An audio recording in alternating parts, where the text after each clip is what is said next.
Kumusta mga kanoysi? Welcome back sa ating YouTube channel, Pilipinoysi. So ngayong araw, another update naman tayo about politika ng ating bansa. So ang bidyong to ay mula kay The News Board. So meron itong pamagat na kakapasok lang tumistigo na PBBM matapos ginulat Robin Padilla, General Torre Aristado, Bato, Jinggoy. Iyak!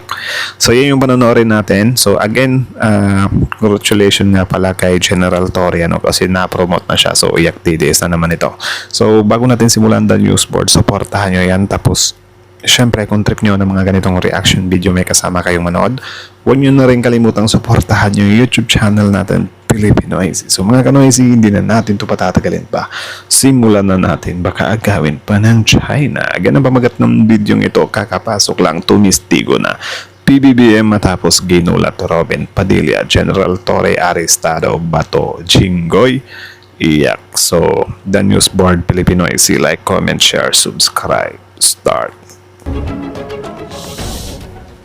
Ito ang mainit na balita at trending ngayon sa mundo ng social media. Robin at Ipe, tinawag na Ob-Ob at General Torre, arestuhin si Jinggoy. Ano nga bang dahilan? Well, let's find out. Matak! Sinong nagtawag ng Ob-Ob sa dalawang ang dalawang hindi, yung isa senador na, yung isa tumatakbong senador pala ng mga DDS. Ng kamalasan itong kampo ng Duterte mula nang maaresto ang dating Pangulo. Abay mga Julalay Digong nanlo muna sa pagkapilay ng kanilang grupo. Una na nga dito, itong si Bigote, nagpahayag ng kanyang pagod at pagretiro sa politika. Bagay na sinang-ayunan ng taong bayan. Abay akala siguro ni Robin ay iiyak at manghihinayang ang taong bayan pag siya ay nagretiro. Tama naman. Sino bang maghihinayang na magretiro yung taong yan? Sising-sising nga yung mostly sa bumoto sa kanya di ba? Ginawa pang top 1 senador. Tama na ako. Hanggang 2028, okay na ako. Buti naman, abay mo kang maganda. Di ba? Magiging outcome dahil magabuka. Loko din talaga to si Mima Alicia. So again, Alicia, comment, supportahan niyo rin yan. Sana mga vocals ng mga politiko ang bansang Pilipinas. Kasi kung gusto mo magbago ang sistema, una dapat na nagbabago dyan yung politiko. Nakalaan ka. Para paglingkuhan kami. Kasi kami, yung nagpapasweldo sa'yo. Wala ka nang matinong batas na ginawa. Tama. Nagtatanggol ka pa ng mga kriminal. Kaya na sabi ko sa inyo mga I did everything I can to protect Kibuloy's rights. Sana all. Sana all si protect si Kibuloy kasi pinahiram ng helicopter. Diba? Napakabobo ni Robin Padilla. Wala na pinagbago niyan. Imagine yung article of impeachment tapos meron na siyang boto. Diba? Senador ka ba? Naman sa Pilipinas. Yun lang. Hindi naman lang ba binasa? Yung nakapalog sa article of impeachment. Kaya nakapaghusga ka na agad. Balita pa natin dito, hindi siya balita, parang may mga kumakalat din na parang baka ito daw yung gagawing vice president ni BP Sara if ever makakatakbong presidente si BP Sara this 2028. Anak ng teteng seryoso. Ewan ko na lang talaga sa mga DDS na to. Iboboto yung vice president si Robin? Anak ng teteng. Kaso hindi nakikita at hindi yung iniisip ni Robin Padilla kasi bobo. Mahinang utak sintido komon ni Robin Padilla. Kaya yung sinabi niya, na gusto niya nang lumayo sa politika. Grabe naman yung bobo, ang lutong Buti naman. Senador, naisip mo yan. Sana yung mga kasamahan mo kinumbinsin mo din. At tulad ni Ipe, na wala din namang magagawa. At wala pang napapatunayan. Puro kabubuhan. Bakit mo na-recruit? Sabihin mo din na, Ipe, pare, bakit wag na? Para sa tayong nahilig sa babae. Sana yung mga katulad mo, Robin Padilla na mukhang wala, talagang mayaambag. Kung ikaw tama na sa 2028, sabihin mo sa kanila, tama na tayo, huwag na natin. And ito na, nag-share pa. Tama na ako, hanggang 2028, okay na ako. Senator Robin Padilla is considering stepping away from... Hoy, huwag naman, baka isa din to sa plano nila. Baka namumulso lang to. Di ba? Well, baka lang naman. Di ba? Kasi alam naman natin kung ano yung, diskarte ng ibang politiko. For example, ito, paano ba to ginagamit na pamumulso? Kunyari, sabihin ni Robin na, tama na ako hanggang 2028, okay na ako. Siyempre, may mga mag-comment dyan. Yung mga diehard DDS, yung diehard supporter ni Robin, mag-comment, Sir, wag ka munang umalis, kailangan ka ng Pilipinas. Parang ganun ba? Yung OA, diba? Na parang gaganunin nyo talaga si Robin. Diba? Baka may mag-comment pa dyan na, tumakbo kang vice president, sir. So, parang ganyan ba? Parang namumulso.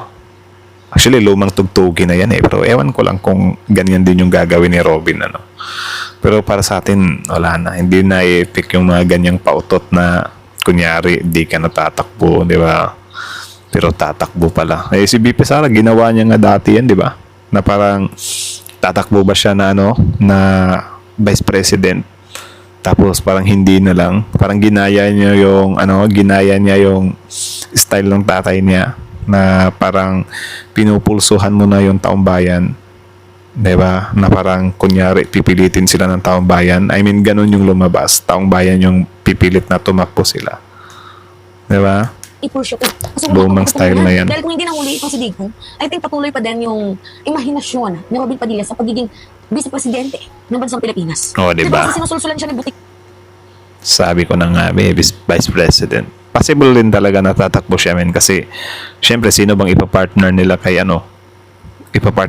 BP Sara? Alangan naman si Philip Salvador. Alangan naman si Bato. Well, pwede din si Bato siguro. If ever mananalo or if ever hindi pa dumating yung warrant Ay, niya. Panelo na siyang tatakbo bilang vice-presidente. Ay naku, nagiging katawa-tawa na lang talaga mga minamahalang bansang Pilipinas sa ginagawa nila Robin Padilla. Ang galing ng strategic moves nila, no? Pero ang akala nila, hindi natin maamoy. Well, naamoy naman natin. Tama. Kaya, I think, gising na yung taong bayan. Samantala, tila kinakarma na nga ang isa pang alipores ni Duterte kung saan binasura ng korte ang apela ni Jinggoy na i-dismiss ang kanyang kasong korap. Grabe din to. Binasura din talaga, no? Bigat niyan, par. Tapos, syempre, parang inaano din to ng mga pro-administration kasi syempre parang nagkomento pa nga to, di ba? Nung illegal arrest di umano ni PRRD, may pasabi-sabi pa na, what if si PBBM yung ganyanin? Huhulihin mo ba? Or anuhin mo ba? Ayun. Kaya yung pagyayabang Malas. niya kay General Torre, abay mukhang iiyak dito si Bonjing dahil Ibinasura ng Sandigang Bayan ang apila na i-dismiss ang kasong graft and corruption sa pork barrel scam ni Senador Aray. Jinggoy Estrada. Kaso hindi po nakumbinsi, hindi tinatigan. Sa halip ay ibinasura ang petisyon at apila ni Estrada. Ibig sabihin, Aray. tuloy ang graft and corruption sa korteng kinakaharap ni Jinggoy Estrada. O marami palang kaso ito sa Sandigang Bayan. So dahil dyan, pagkaganyan ang galaw ng korte, ibig sabihin yan, magkakaroon ulit ng trial. Meron silang nakitang basihan o ebidensya na yung malaking pera sa pork barrel scam ni Estrada ay hindi niya may paliwanag kung saan ginamit at kung tamang ginamit. Nako. Mabigat-bigat yan, par. Paano ngayon yan? Kaya pala, nagulat ako, may mga nakikita ko mga picture, may mga post na parang sinasabi nila na, oy, my goodness, baka kasali ka rin sa huhulihin ni Torre, if ever. Diba? My God. So yung sabihin, graft and corruption, itutuloy ang trial. At kung mapatunayan na merong malaking pananagutan dito si Estrada, pwedeng ipakulong ulit siya pag nag-issue ng warrant of arrest. At pag nagkaroon po ng warrant of arrest, again, CIDG ang nag-i-implement niya, PNP. Kung Diba? hindi ng tulong at kadalasan ginagawa yan ng mga sheriff ng Sandigang Bayan, PNP ang kasama nila sa pag-aresto kahit kanino, politiko man o hindi. Kapag may warrant of arrest, pulis ang nagpapatupad nito. At kadalasan, Si Torre. Small world. Small world, ICIDG. small So si world. General Nicolas Torre, yan ang isa sa dahilan sa sinasabi kong posible Ay. pagdating ng tamang panahon ko. Pero in fairness, na-promote na si General Torre. So, ewan ko kung si General Torre pa rin yung huhuli.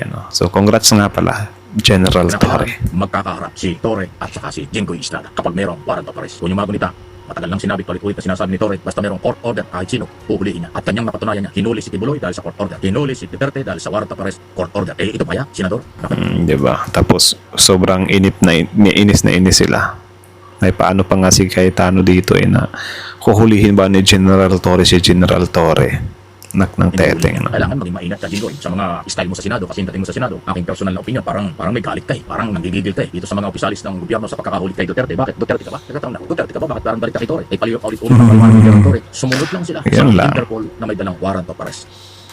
Pero in fairness, wala na si Senator Jinggoy sa sa second hearing na ginawa nila Senator Amy. Wala siya doon eh. At wala Absent. silang choice kung hindi. Bakit kaya? Bakit kaya? Obligasyon ng Philippine government na tumulong sa Interpol dahil member tayo ng Interpol. Ayun ang sinasabi ni Torre, pero nanggagalaiti kayo. Ayan na ngayon, tingnan natin. Ayaw kong pangunahan kung sakali, base doon sa pag-reject sa apila na magtuloy-tuloy pa ang kasong ito, pwedeng mahuli ulit, pwedeng pakulong ulit ng korte ang senador. At pagka umabot sa ganun at may mga court order, yan naman ang pagkakataon ni Torre.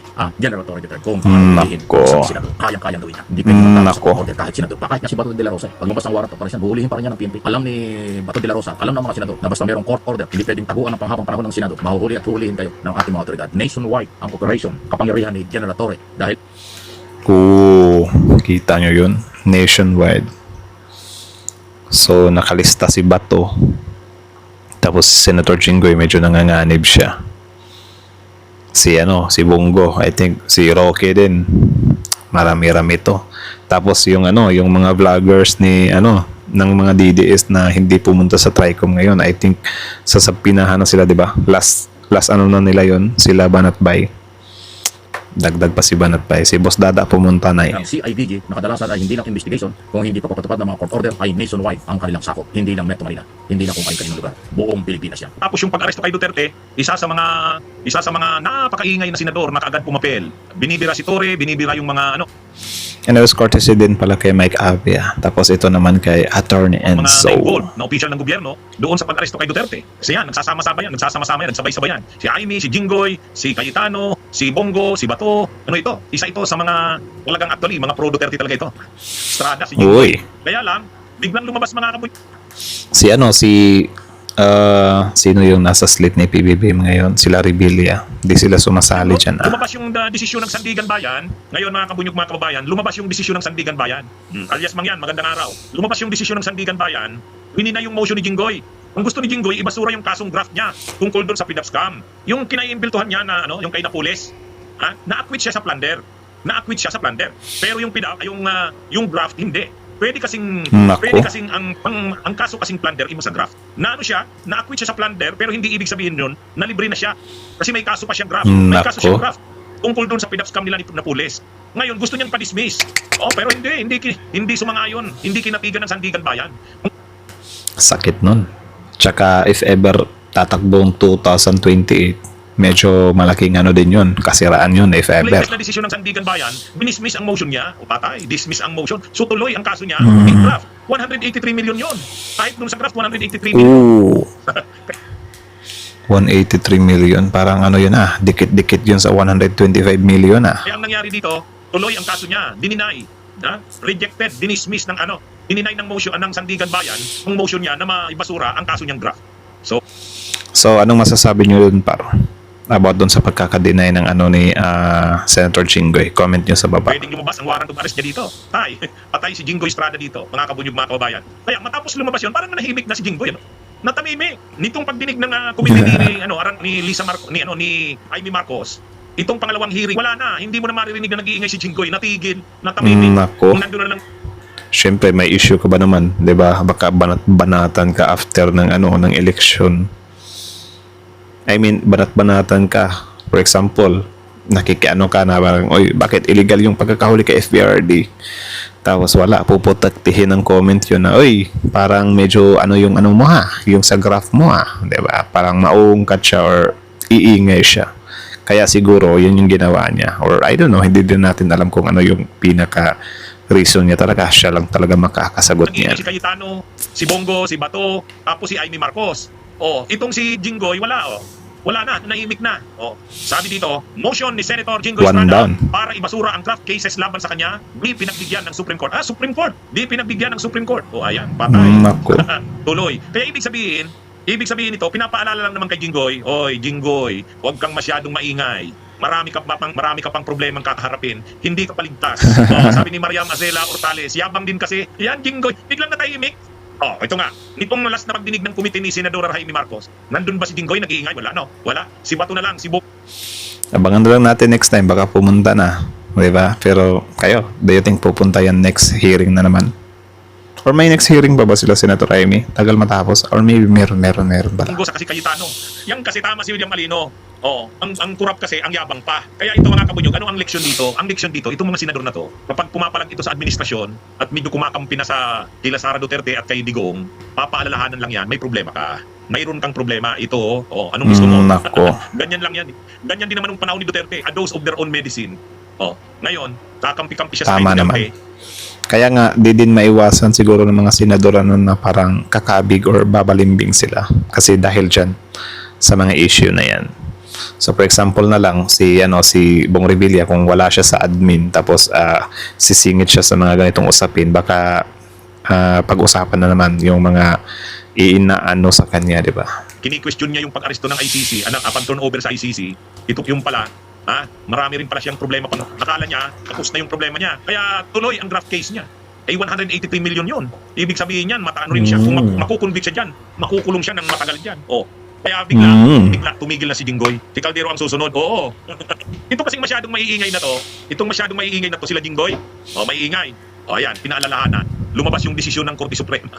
Ibig sabihin, tuloy ang Pero I think nagkataon lang na yun. or meron talagang pagpapaalala mula sa admin?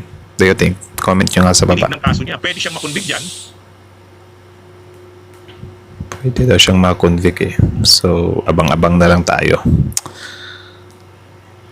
So, yun lang naman mga kanoisis. So, kayo na masasabi nyo dito, comment down below. Tapos yun, pag-usapan natin yan sa comment section. So, again, ang video to ay mula kay The Newsboard. So, supportahan nyo yan. Original video link in the description box below. Tapos, syempre, bago nyo iwan yung YouTube channel natin, Filipino IC, don't forget to like, comment, share, subscribe. So, kita nyo naman yun. About pala ito kay Senator Jinggoy. Tapos, yun nga yung siya, yung sa graph niya na pinapadismiss niya pero hindi inano ng Korte Suprema. So, medyo aray yun. Diba? Kasi may, dumating na naman na problema para sa kanya. Well, din naman yan, innocent until proven guilty naman yan. Pero, yung sa point na ipapadismiss mo pero hindi dinismiss. So, it means may something talaga. So, need niyang patunayan yon. Diba? So, ngayon, since alam naman natin talaga na nung first hearing nila Senator Amy, nag-comment siya doon. Question niya si General Torre, sige nga, ikaw, kung si kay BBM nangyari yun, huhulihin mo ba siya? Something like that, diba? So, parang question yung judgment ni General Torre doon. Diba? So, ang masaklap pa dyan, if ever totoo itong sinabi ni Attorney Enzo or ni Mike Abe na parang yung PNP yung i-assign if ever meron ka ng warrant, medyo parang small world ka dyan, di ba? Parang sabi General Torre, small world. Di ba? Isipin nyo yung ganyan. Ewan ko lang kung si General Torre pa rin yung huhuli kasi parang nabalitaan ko na na-promote na siya, So, again, congratulations, General Torre, sa pagka-promote mo. I think deserve mo naman yan. And then, yun, patuloy lang sa, sa paggawa ng mabuti, So, kayo, ano yung mensahe nyo kay General Torre? Comment nyo rin sa baba. And then, yun, pag-usapan natin yan sa comment section. So, about naman dun sa, dun sa hearing nga nila, medyo, din talaga yun. Yun, parang pro Duterte siya. May pagka-pro Duterte talaga siya. 'Di ba? Kahit nasabihin nila na parang ginagawa lang din daw nila 'yun para sa taong bayan, 'di ba? So wala na lang. Nasa sa nasa sa tao na lang talaga kung paano nila sipatin 'yan. Kahit naman siguro mga pure DDS, alam nila na pro Duterte nga yung ginagawa nilang hearing, 'di ba? Nila Senator Amy. Tapos, yun, naalala ko tuloy yung si Bato na parang medyo nasad pa siya na hindi nagpakita yung mga officials ni PBBM, di ba, na pinatawag na parang walang respect, something like that. Kala mo naman talaga, lumitaw siya nung pinatawag din siya sa Quadcom, di ba? Na parang, inaano nga siya, di ba? Pero anyways, doon din natin malalaman talaga kung hanggang saan yung tapang ni Senator Bato if ever dumating na yung warrant niya sa ICC. Kasi I think hindi naman nabago sa atin yan. And I think legit na usap-usapan naman talaga yan. Aware naman talaga si Bato na merong something talaga para sa kanya, di ba? Kasi hindi naman siya magpaplano na tumago sa Senate kung, kung hindi siya mawawaranta ng ICC. Pero I think meron talagang upcoming sa kanya. So, parang sunod ka na ba to? So, ang na lang natin dito, sino yung next na huhulihin ni General Torre. So, abang-abang na lang tayo, kung sino yung next na huhulihin ni General Torre. Kasi mukhang sobrang dami na talagang umaaray. Dami nang umaaray sa pinaggagawa ngayon ni General Torre. And then, kayo na lang bahalang humusga sa mga pinaggagawa ni General Torre. May isa kasi nagalit sa atin. Tinawag akong buisit, sabi niya kasi, daw force doon. Yung sa force naman, hindi naman ako nagsabi noon. Si General Torre naman yung nagsabi noon na forcefully, di ba? Parang finorce na nila kasi need na nga daw nilang ipaalis, di ba? Si FPRRD. So, hindi sa akin galing yung word na force. Tawag-tawag mo pa akong buisit, ha? Anyways, yun lang naman. So, kayo, ano masasabi nyo dito? Comment down below. Tapos yun, pag-usapan natin yan sa comment section. So again, Pilipinoicy and then the news board. Like, comment, share, subscribe. Pilipinoicy, Zell.